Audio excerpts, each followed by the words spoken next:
Rafael Nadal a une fois snobé la reine Elisabeth II après avoir décliné une rare invitation du monarque. Rafael Nadal est sorti vainqueur de son combat en quart de finale avec l'Américain Taylor Fritz au championnat de Wimbledon mercredi. L'Espagnol avait battu le Néerlandais Botic van de Zandschulp 2 jours plus tôt.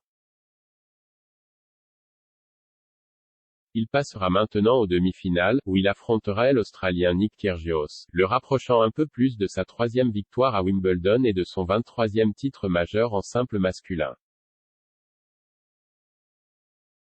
Nadal n'avait pas participé au tournoi SW19 depuis 2019 après avoir subi une blessure récurrente au pied pour laquelle il avait reçu un traitement spécial avant de participer à Wimbledon cette année.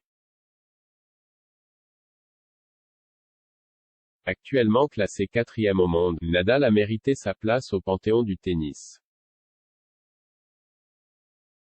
Et il semble que le joueur de 36 ans ait dû faire quelques sacrifices pour engranger un tel succès, notamment en déclinant une rare invitation de la reine Elisabeth II. En 2010, Nadal a admis avoir refusé une opportunité de rencontrer la reine parce qu'il voulait se concentrer sur son match du 2e tour de Wimbledon. Il avait été invité à passer du temps avec Sa Majesté lors de sa rare visite au All England Club.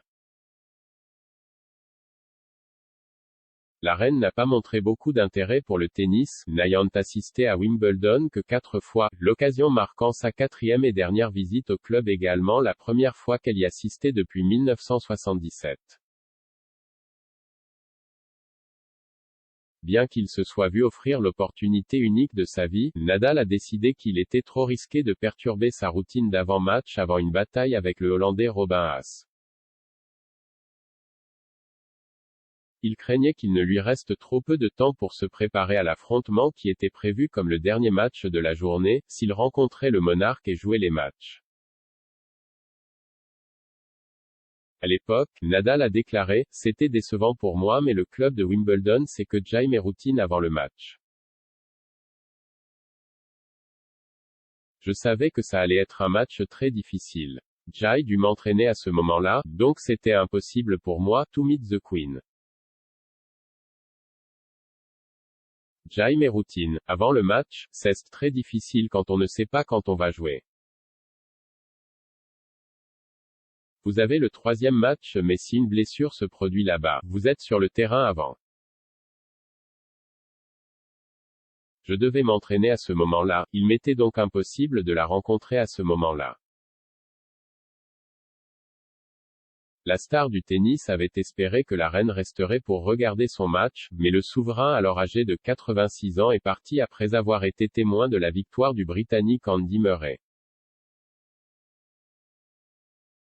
Nadal a déclaré « Sérieusement, je pensais que la reine allait être à mon match et j'aimerais avoir la chance de la rencontrer après le match. Mais ce n'était pas possible car je pense que la reine est partie avant. Pour moi, c'était décevant. J'étais ravi de la rencontrer, mais c'était aussi un match très important pour moi. »